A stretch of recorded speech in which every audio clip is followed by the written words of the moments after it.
lift 一出嚟就私家 lobby 啦，然後呢度就有啲鞋櫃嘅地方，咁可以擺到好多鞋啦。咁成家人有2個櫃 OK 嘅，成個單位就1711尺咁樣。私家 lobby 今日雙子門呢度，哇，好震撼，好闊啊！成個相機嘅鏡頭都未必食到啊！然後呢邊就向翻海景，正到無倫啊！呢個海景，咁就雙趟門啦，可以趟晒佢，咁就成個廳同埋個景可以融合一齊，引景入室。露台就好長啦，同埋都夠闊。咁呢邊望晒成個旺角、尖沙咀、紅磡咁樣掃過嚟，正啊！首先你望山啦，望完之後就望海啦。咁呢邊會有少少西斜，因為日落嘅位置喺呢度。咁煙花就可以喺呢度望到嘅。不過啲樓就隔得遠少少。整體我覺得唔差嘅，同埋真係好舒服、好靜，空氣好好。一定要揸車呢度。個廳就好闊身啦。咁諗辦法點樣設計？咁一個會議型嘅梳化，一個飯廳啦。咁呢度就有啲少少嘅吧台區啦，有咖啡機、酒櫃啦，同埋一啲儀器物。咁呢邊就應該廚房，廚房就長形嘅，最角落位係一個 U 字形啦。咁跟住呢個就簡單嘅洗衣區，洗衣擺喺呢度就麻麻地。商務嘅雪櫃就10cm嘅，都好大。再行過嚟就一個中廚嘅煮食區，一個 U 型啦。咁基本上煮嘢、炒嘢正啊，唔係 Mila 嘅。咁呢邊就望翻個天井位，冇乜景。廚房冇景 OK 嘅，因為最靚景梗係俾 can 同埋房啦，我覺得接受到咯。同埋真係靚嘅，呢度成嚿嘢都靚嘅。然後就工人房，工人房就長條少少。工人廁轉過嚟呢度一間房，客房，海景嘅客房。西斜呢樣嘢諗辦法救一救。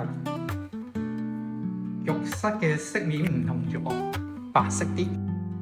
呢邊就套房，好正。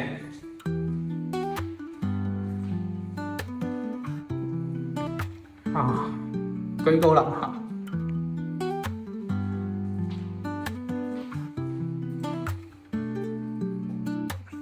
同埋有窗。另外一間房，呢邊就主人房。主人房入嚟就有一個衣櫃位啦，再轉過入嚟呢個就主人房擺床嘅地方，又有一個工作露台，望出去就全山景，再加個海景，正。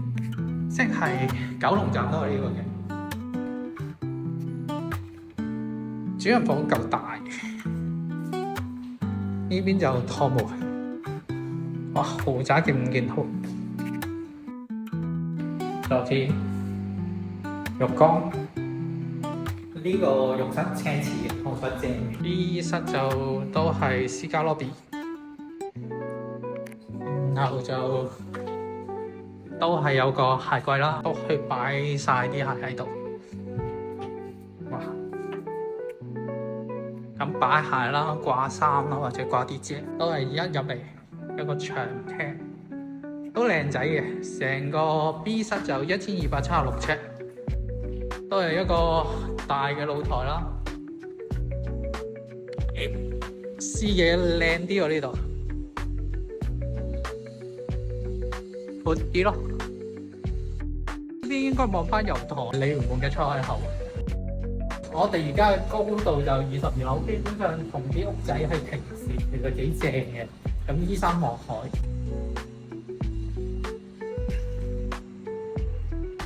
然後轉過嚟就一間房嚟嘅，套房，落地玻璃窗，都係山景。然後就房就唔算特別大，室都 OK 啦。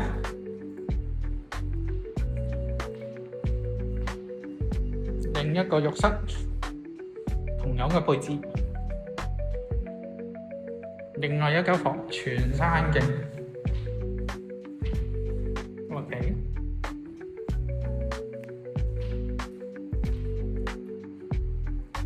主入房唔算大咯，但係靚仔嘅，同埋呢度就衣櫃位啦，個衣櫃嘅空間都大嘅，諗辦法設計下。然後就主人浴室，豪宅嘅4件套，有窗嘅。轉過嚟，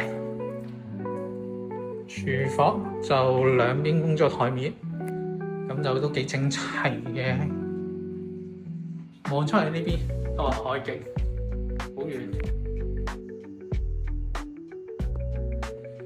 我覺得成個台面夠嘅，然後啲名牌嘅電器啦，呢度應該係一啲層架，咁基本上就係洗、切、煮完之後就上菜。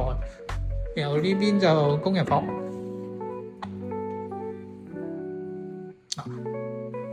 工人浴室。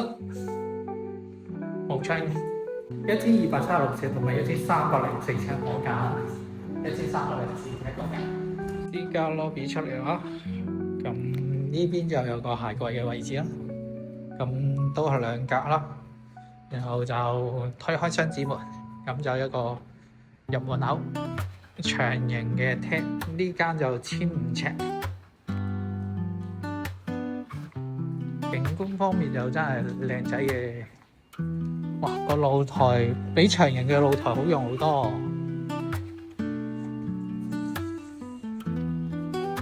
，6座就會更加清幽啲。成個露台空間都幾闊嘅，同埋用趟門，成個廳深度夠，同埋都幾靚。飯台啦。呢間就1555，咁我哋睇下間書房，哇！個書房好闊啊，好長，景觀就冇景，所以落晒臉。但間房咧真係好詳實，幾正，可以擺掛。轉出嚟，廚房就 Q 型嘅，有一個 U 字形啦，落到嚟呢度。雙門嘅雪櫃，整體嚟講，我覺得好正咯。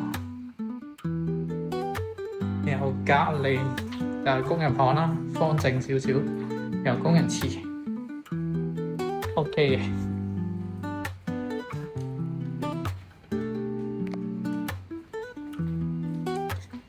然後就呢邊第一間套房。望住成個青山嘅有啲正，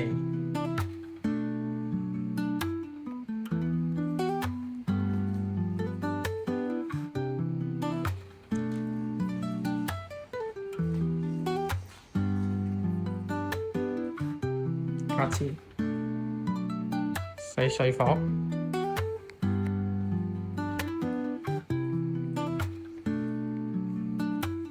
下面有夠少少。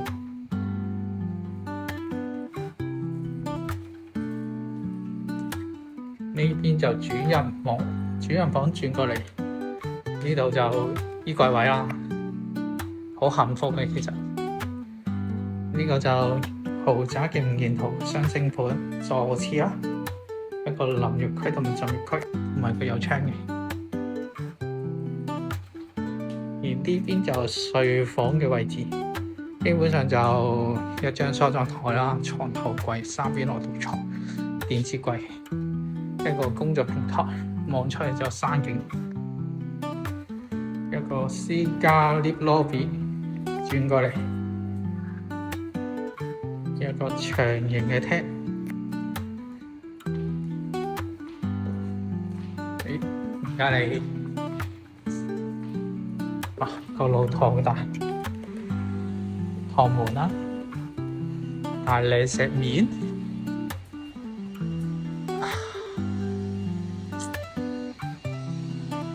高樓下咁望翻出去咧，望住個全山景咧，真係好舒服。佢又啱啱過咗前兩對，如果矮層嗰啲又未必過，所以呢邊買高層就的確靚好多。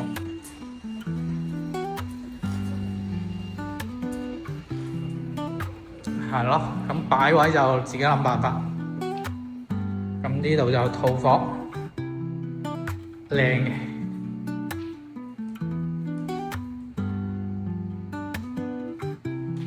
浴室，呢度應該有個鏡，冇個窗。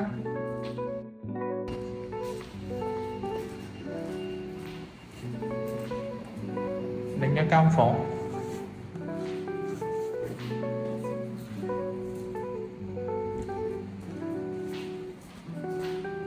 都係浴室，呢度就衣帽間，然後就豪宅嘅五件套，幾正。個主人房，1500嘅主人房，再大啲就舒服啲。哇！呢個閉關修煉嘅地方，景觀就山景唔差嘅。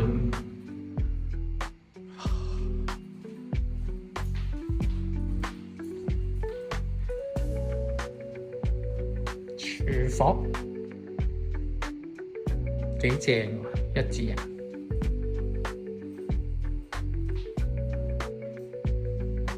有兩邊工作台啦，台面夠，儲物量都夠。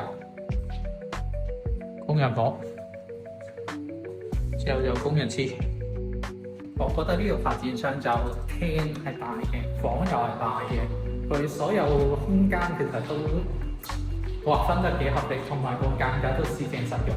我自己就幾中意嘅。咁現時個樓盤就二樓買啦，尺價就2萬蚊起步。咁就送埋個車位，望出去就全山景，OK 嘅。